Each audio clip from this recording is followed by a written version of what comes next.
Hello, welcome to my channel. Today we're doing reading for sign of Leo, and keep in mind that this does not resonate for every Leo. If you like a personal reading, it's going to be the first link in the description down below. I repeat that. First link in the description down below for a personal reading. You also find much other things there in the description. You can find my Etsy shop, which has my tarot and my oracle cards on there. A bunch of things there on my Etsy shop in the description down below. Also find my shirt store, my website, different social media platforms I'm on, as well as Patreon. All that's in the description down below. If you'd like to donate to the channel, feel free to do so. I do appreciate donations there. So, Leo, let's see what Spirit has in store for yourself.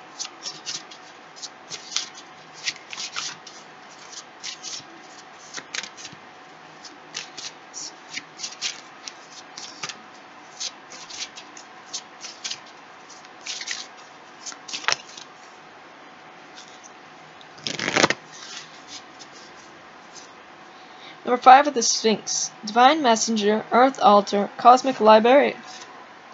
Number 13 with Sirius. Regeneration, Transmutation, Beauty.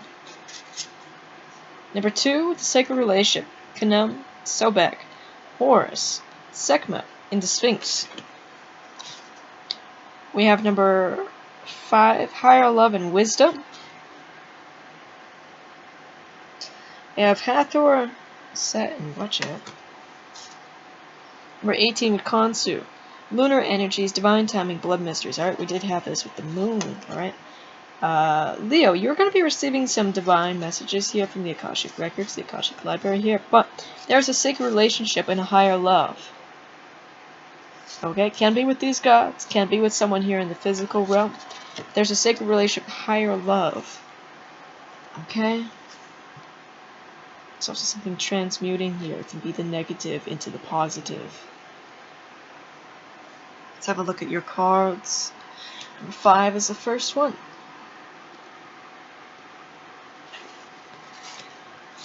It says the Sphinx has mystified the world for thousands of years, and recent research suggests that it is far older than it was initially thought. This deity is carved from one giant protrusion of bedrock, grounded in the heart of Egypt. The Sphinx is a divine messenger and repository of cosmic Akashic, or spiritually informed wisdom. While theories abound about the great knowledge hidden under the Sphinx, in actuality, this being contains information himself. He, or she, is a cosmic library. The very granite of the Sphinx being holds and retains far more knowledge than the knowledge of the adepts who did the carving indeed. The Sphinx functions as a medium between us and the vast intelligent source in the stars. This mysterious one transmits messages from our ancient ancestors to those who are ready to receive them. When you draw this card, we suggest that you bring your question directly to the Sphinx. Stop, open your heart, and listen. Take some time to prepare yourself by doing the heart breath as you meditate on this enigmatic deity. Listen to how the Sphinx informs you. You'll experience a download from the cosmic library of the ancient or future memory from your DNA and your starseed origins. The Akashic Records, which hold the inner map of your life and your potential future. As you develop your relationship with the Sphinx, you will strengthen your capacities to open to guidance and fully receive it. This is not only true for your divine guidance. This divine messenger can also direct you to other allies on the earth plane who will assist you in your ongoing quest. If you feel called to vast knowledge beyond time and space, pay close attention when you connect with this magnificent earth altar, guardian of the stellar mysteries.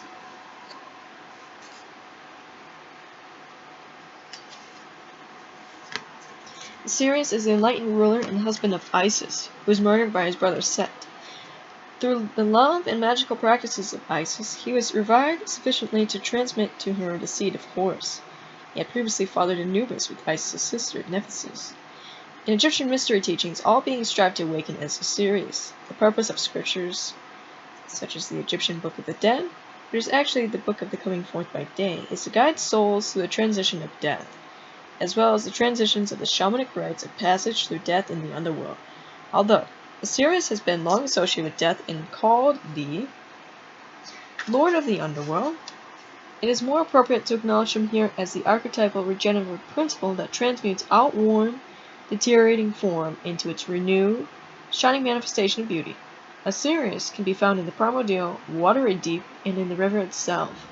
He invites us to let go and rest upon his earthly green chest as he wraps his supportive arms around our bodies and turns us into that which we're in the process of becoming. If you've chosen this card, you have been asked to enter deeply into the process of transmutation and regeneration. You're being given the opportunity to experience the death of the old consciously, and to embrace the beauty that is possible for each of us to experience as we are reborn into the next level of our potential. Things are changing in your world, and it can be an exciting time regardless of what is happening around you. Take time to be quiet and listen for the whispers from Osiris that come from the deepest recesses of your being. He will speak to you of possibilities, potential, and beauty. Feel the stirrings of regeneration within you when you commune with him. See, this is a sacred relationship that you're having with him. Alright? You have Osiris here connecting with you, who is going to be like transmuting here, transmuting a lot of things inside yourself, and regenerating here, and telling you the possibilities of like the future.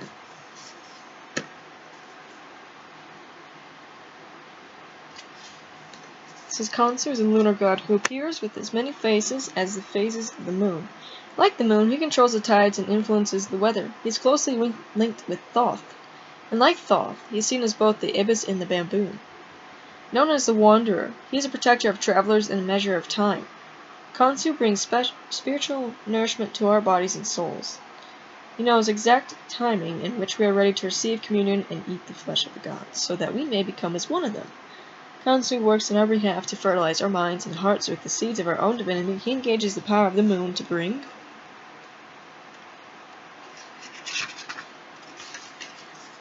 forth the healing that reigns, that cleanses our old belief systems and renews our DNA at a cellular level.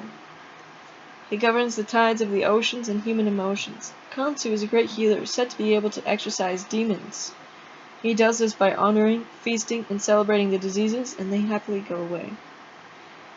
If you have chosen this card, the time is now to move forward in some situation you have been hesitant about. It's also a favorable time for travel. Whatever movement is being called for you, you may want to harness the power of ritual.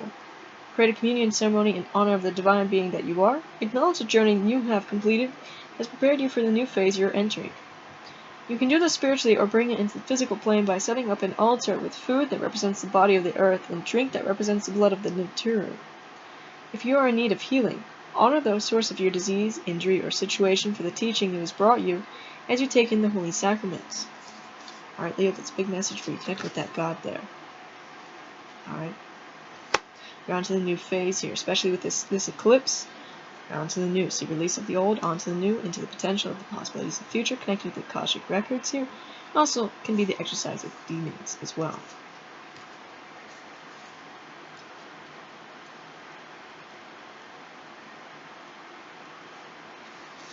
Two.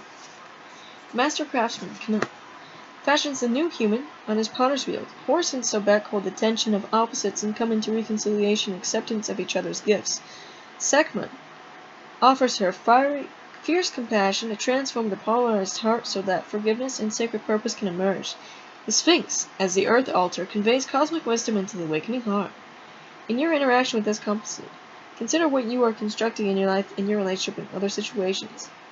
Look at the possible reconciliations that transform polarities and conflict, and how you reflect the actions of these allies as you find deeper understanding, compassion, and/or forgiveness within yourself. Okay?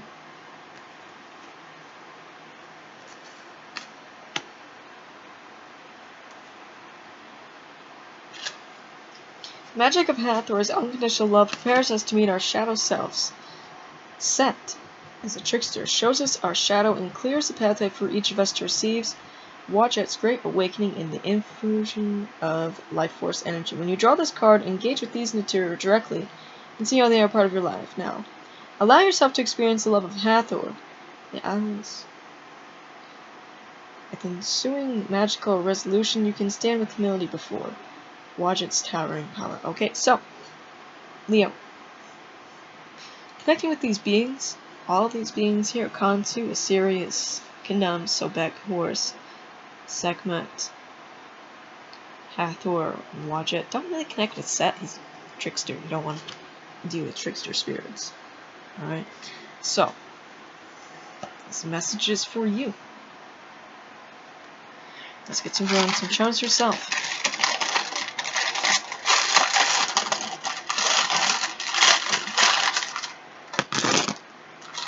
Oh, we got everything here. We have number 10.